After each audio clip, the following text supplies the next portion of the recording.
আবু জেহেল, ইয়েমেনের বাচ্চা হাবিব বিন মালিক, ইয়েমেনের বাচ্চা হাবিব বিন মালিককে ভাড়া করলো রাসূলকে হত্যা করার জন্য।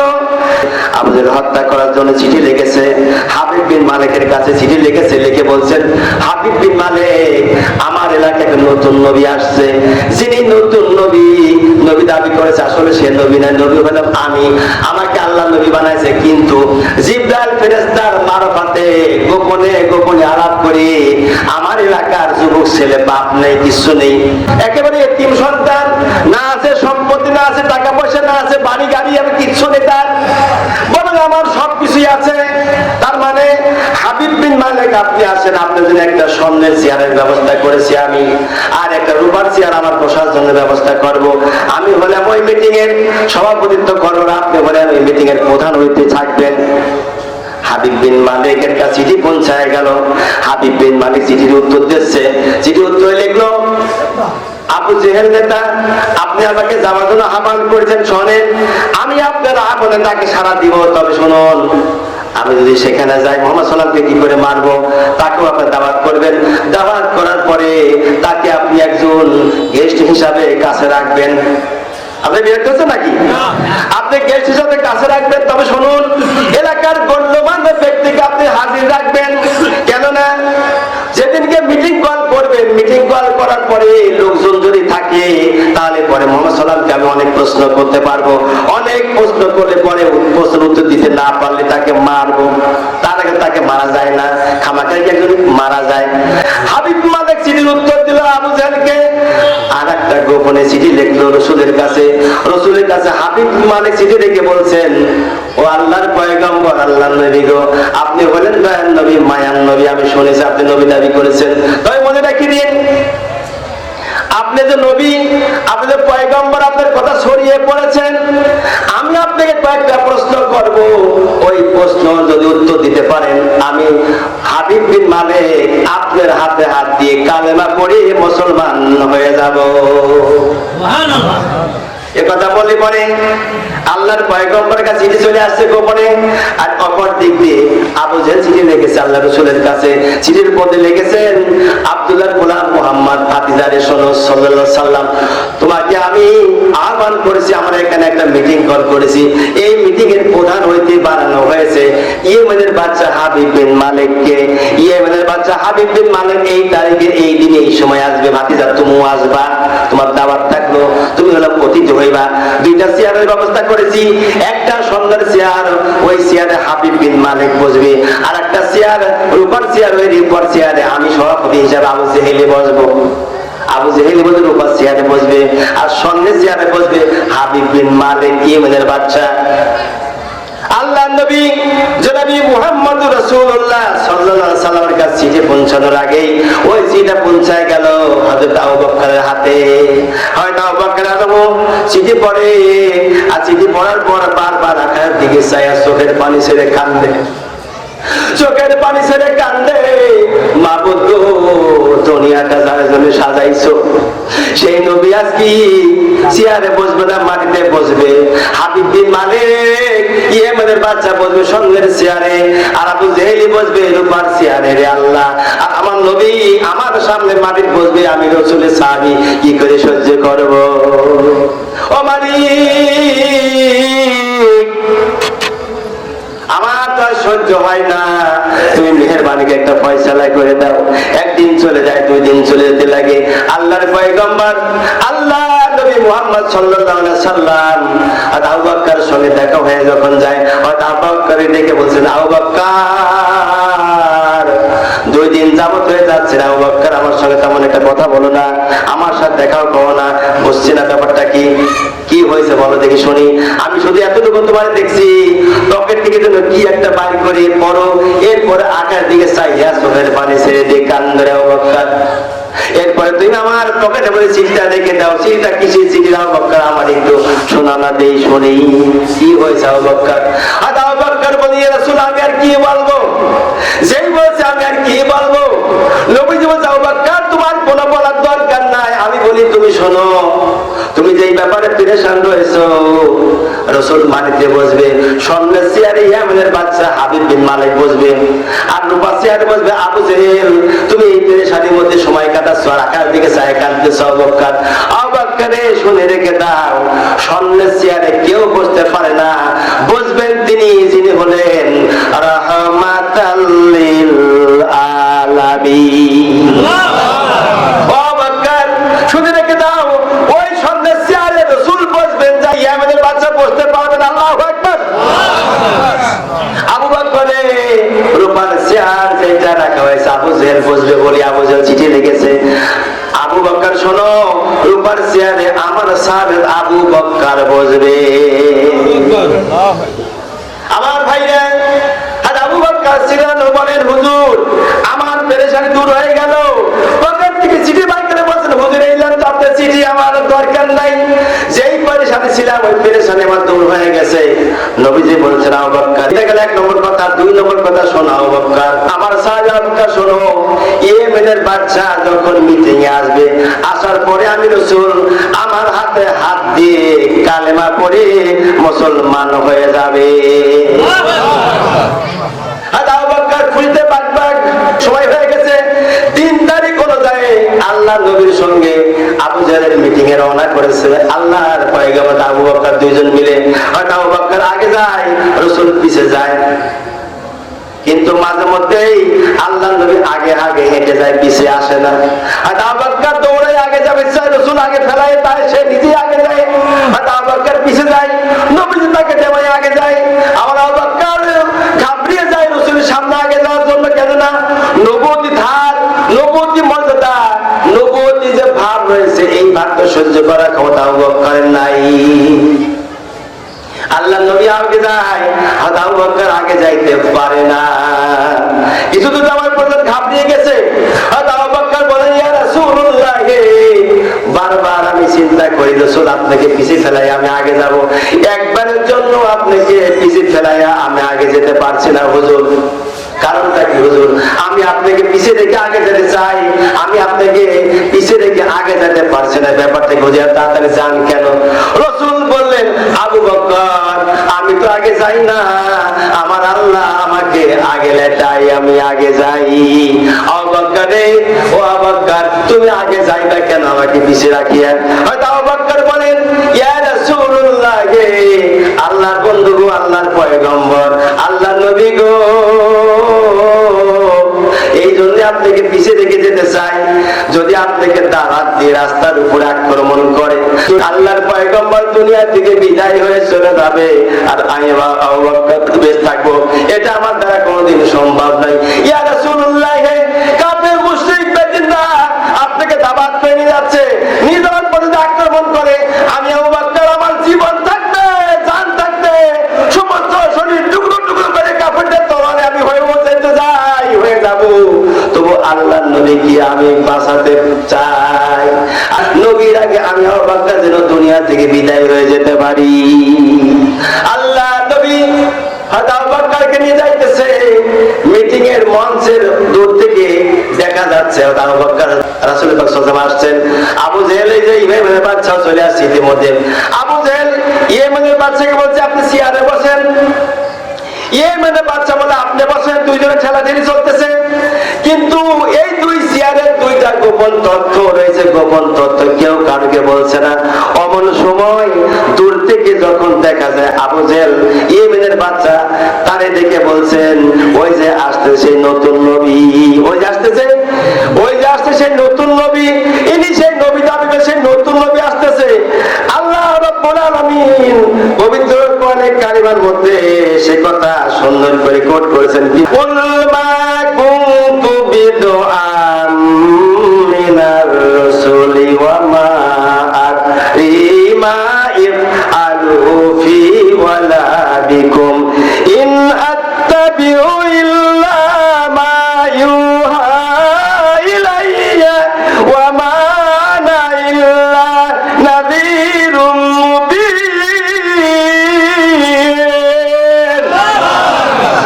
পৃথিবীর মানুষেরা শোনো, কুল মা কুনতু বিদআম মিনার রাসূল, হে রাসূল আল্লাহ পাক জানা দিয়েছেন, হে রাসূল আপনি বলে দেন তাদেরকে আমি তো কোন নতুন রাসূল নই, আমি কোন নতুন রাসূল নাই, নতুন নবীও নাই।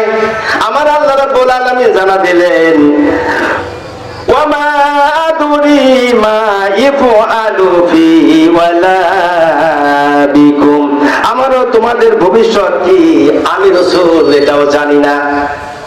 হে নবী, আপনি আরো বলে দেন, ইন আত্তাবিউ ইল্লা মা ইউহা ইলাইয়া ওয়া মা আনা ইল্লা নাযীরুম মুবিন।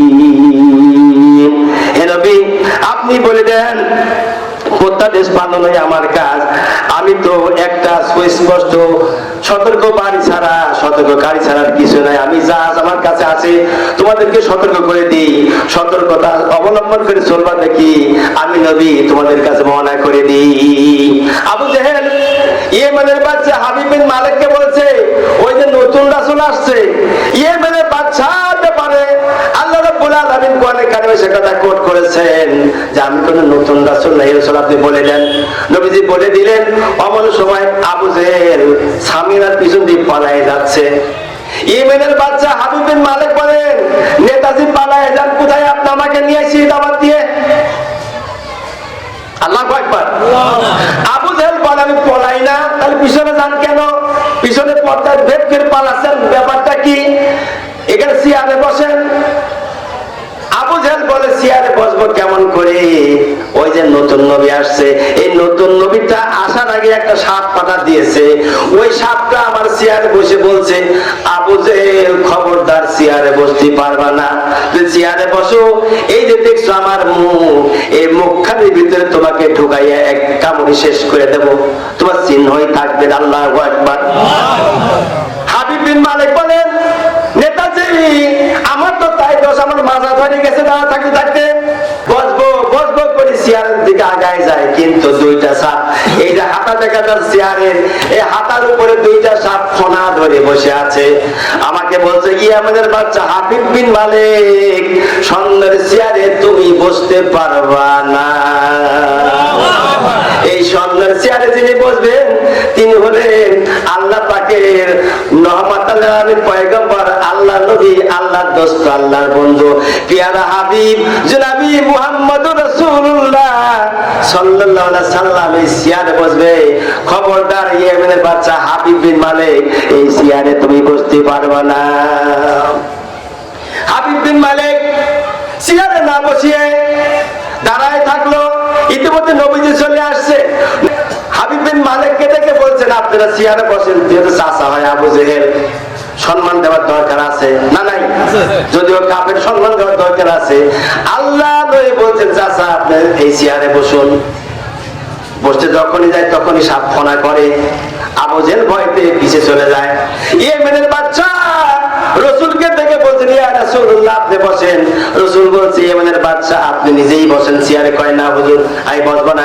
ইয়েমেনের বাদশা যখনই আসে তখনই তাকে ফোনা করে যায় কামড়াইতে। ইয়েমেনের বাদশা বলি, রাসূলুল্লাহ আপনি চেয়ারে বসেন। নবী চেয়ারে বসে গেল। নবীজি চেয়ারে বসে গেল, কথোপকথন হচ্ছে। ইতিমধ্যে আবু বকরকে বলছে, আবু বকর এই মাত্র আল্লাহ পাকের অর্ডার হয়ে গেল, তুমি তোমার চেয়ারে বসো, এই চেয়ারে তুমি বসো। আর আবু বকর বলেন, ইয়া রাসূলুল্লাহ, ইয়া হাবিবাল্লাহ, নবী গো চেয়ারে আমি বসতে পারি, সত্য আমার একটা। কয়টা? সত্য আমার একটা হুজুর। যেদিনকে কিয়ামতের ময়দান কায়েম হয়ে যাবে, ওই দিনকে একজন হবে হাকিম বিচারক, আরেকজন হবে উকিল। গুনাহগার জাহান্নামী উম্মতদের কুকালিতে করে করে বাঁচায় নেবেন। আমার ভাইরা, আল্লাহর পয়গম্বর নবী মুহাম্মদ সাল্লাল্লাহু আলাইহি ওয়াসাল্লাম বলেন, আবু বকর তোমার জন্য বসার চেয়ার তুমি বসে যাও, তোমার ব্যাপারে আল্লাহ জানা দিয়েছেন, তোমার চেয়ার এই চেয়ারে তুমি বসে যাও। আর আবু বকর বলি, রাসূলুল্লাহ একটা দাবি রয়েছে, চেয়ারে বসতে পারে, একটা শর্ত, সেটা হলো এই কিয়ামতের দিন আলাইসাল্লাহু বিয়াহকামিল হাকিমিন। ইয়া রাসূলুল্লাহ বললেন, হাসরের ময়দানে যিনি হবেন আলাইসাল্লাহু বিয়াহকামিল হাকিম, আল্লাহ বলেন হাকিম বিচারক, আপনি উকালতি হিসাবে উকালতি করবেন। গুনাহগার জাহান্নামী উম্মতদেরকে ধরে নিয়ে আসি উকালতি করে করে জান্নাতের মধ্যে দিয়ে দিবেন। আল্লাহু আকবার। ইয়া রাসূলুল্লাহ, ওই দিনকে আজকের বাড়ির মতো আপনার পাশে কি দাঁড়া করে একটু রাখবেন? ইতিমধ্যে হাবিব বিন মালিক বলছেন, ইয়া রাসূলুল্লাহ, আমাকে কালেমা পড়ে মুসলমান বানায় দেন। নবীজি বলছেন, কালেমা পড়ে মুসলমান বানাইবো না আগেই। কেন হুজুর বানাবেন না? তুমি না বলেছো, চিঠির মধ্যে লিখেছো হুজুর আপনাকে অনেক কয়েকটা প্রশ্ন করবো, প্রশ্নের উত্তর দিতে পারলে পরে আমি কালেমা পড়ে মুসলমান হব। তোমার তো প্রশ্নই হয়নি, আমি কালেমা পড়াবো কি করে? হাবিব বিন মালিক এবার আবু জেহেলের দিকে চায়। আবু জেহেল হাবিব বিন মালিক দিকে চায়। আবু জেহেল ছিল এক নম্বর সন্ত্রাস, টাকা পয়সার অভাব ছিল না, গরিব দুঃখী এতিম মিসকিনের হাত থেকে ছিনায় নিয়েছে, টাকা পয়সা নিয়েছি, টাকা পয়সার পাহাড় বানাইছিল। এত টাকা পয়সা ছিল যার কারণে স্বর্ণ চেয়ার বানাইছে হাবিব বিন মালিকের জন্য, আর নিজে বসার জন্য একটা রূপার চেয়ার তৈরি করেছে। হাবিব বিন মালিক চেয়ারে না বসে দাঁড়াইছে। এই অবস্থায় রাসূলকে প্রশ্ন করছে, হুজুর আমাকে কালেমা পড়ায় দেন। নবী বলেন, না, কালেমা পড়তে গেলে আগে প্রশ্ন করতে হবে। আবু জেহেল বলছে, হাবিব বিন মালিক আপনি দেরি করছেন, আকাশে চাঁদ দেখা যায়, এই চাঁদের দিক টুকরায় করতে পারে এই অবস্থায় দাঁড়ার পর, তাহলে ঈমান আনতে হবে, মুসলমান হতে হবে, তাছাড়া মুসলমান হওয়া যাবে না। আবু জেহেলের চিন্তা ছিল চাঁদ দ্বিখণ্ড করতে পারবে না, এও মুসলমান হতে পারবে না, রাসূলকে শেষ করে দেওয়া যাবে। কিন্তু আল্লাহ বলছেন, হাবিব বিন মালিক রে চাঁদের দিকে চাও। চাঁদের দিকে চাইছে, রাসূল বলছেন আল্লাহর হুকুমে, শুধু বলছে আল্লাহর হুকুমে দ্বিখণ্ড হবে, এতটুকু বলতে না বলতেই চাঁদটা দ্বিখণ্ড হয়ে গেছে। আমার ভাইরা, হাবিব বিন মালিক বলে, রাসূলুল্লাহ বলে আমার আর কোনো প্রশ্ন নাই। নবী বলেন, সত্যিকার হ্যাঁ, আমার আর কোনো প্রশ্ন নাই। হাবিব বিন মালিককে বলছেন, হাবিব বিন মালিক রে তুমি পড়ো লা ইলাহা ইল্লাল্লাহু মুহাম্মাদুর রাসূলুল্লাহ। হাবিব বিন মালিক সাল্লাল্লাহু তিনি কালেমা পড়ে মুসলমান হয়ে গেল। রাসূলকে বলছেন, হুজুর আমি হলাম ইয়েমেনের বাদশা, আমাকে এলাকার সব মানুষ এত ভালোবাসে, মহব্বত করে, আমাকে এত প্রেম নিবেদন করে তারা ভালোবাসে, মহব্বত করে। আমার ভক্তবৃন্দ ইয়েমেনে কম নাই হুজুর, আমার সয় সম্পত্তি কম নাই, সম্পদ কম নাই, সম্মানও কম নাই হুজুর। একটা জিনিস আমি কমতি, আমার কোনো আল্লাহ ছেলে দেয় নাই হুজুর, আমার একটা মেয়ে মাত্র 8 বছর আগে হয়েছে। ইয়া রাসূলুল্লাহ বললা, ওই মেয়েটি তো বউ হয়েছে, কিন্তু শরীরে এত ঘা হয়েছে, সমস্ত শরীরের ঘায়ে গোস্তগুলি খুলে খুলে পড়ে যায়। ইয়া রাসূলুল্লাহ 8 বছর হয়ে গেল, আদরের দুলালকে আমি কোলে নিতে পারি নাই। রাসূল বলে, হাবিব বিন মালিক রে যাও যাও, বাড়ি চলে যাও, আল্লাহ রাব্বুল আলামিন তোমার মেয়েটারে সুস্থ করে দিয়েছে, দেখো গা। আমার ভাইরা, হাবিব বিন মালিক বাড়ির দিকে ছুটলো, ছুটার পরে দেখে হাবিব বিন মালিক যখন বাড়ির দিকে যায়, যাওয়ার পর দেখে যেই ঘরের মধ্যে মেয়েটাকে তালা মেরে রেখে আসে, যেই ঘরে আশেপাশে কেউ যেতে পারে না, দুর্গন্ধ ছড়িয়ে পড়ে, ওই ঘরের ভিতরে থেকে এখন সুঘ্রাণ, আতর সুঘ্রাণ বের হচ্ছে, মেশকো জাফরের সুঘ্রাণ আল্লাহ পাক বের করে দিচ্ছে। হাবিব বিন মালিক এবার দরজার কাছে গিয়ে দাঁড়া হলো, জামিলা করে ডাক দিল তার মেয়েকে, জামিলা। জামিলা এবারে মনটা মলিন করে বাবার কান্দে আসিয়ে হাত উঠাইয়া দেয়, বাবারে বলছে, বাবা তোমার মতো বোকা মানুষ আর দুনিয়ায় নাই। হাবিব বিন মালিক বলেন, ওরে কন্যা, ইয়েমেনের সারা দেশের মানুষ আমাকে ভালোবাসে, আমাকে চালাক চতুর ভাবে, আমি চালাক চতুর বুদ্ধিমত্তা দেখি আমি একটা রাষ্ট্রপতি হয়েছি, আর তুমি কন্যা আমাকে বলছো আমি নাকি বোকা। আমি কোন দিক দিয়ে বোকা? মা বলতেছো বোকা। মারে মা আয়, কোলে আয়, 8 বছর ধরে কোলে নিতে পারি নাই, আমার কোলে আয়। পিতা আমাকে ফু দিচ্ছিল, আমি মনে হয় জান্নাতের মধ্যে বসে আছিলাম। যিনি আমাকে ফু দিচ্ছে, কোলের মধ্যে আদর করতেছে গো পিতা, তিনি আর কেউ নন, তিনি বিশ্ব নবী মুহাম্মদুর রাসূলুল্লাহ। ওগো পিতা, নবীজি তোমার ডাকার কারণে আমাকে কোল থেকে নামাজে চলে গেল। আরে একজন ইহুদি বললো, ঈমান আনলো, কালেমা পড়ে মুসলমান হয়ে গেল। আবু জেহেল চাচা হয়ে চিনল না, মুসলমান হলো না। আবু জেহেলের কপাল পোড়া, কপাল খারাপ, যার কারণে আজকে এই অবস্থাটা হয়ে গেছে।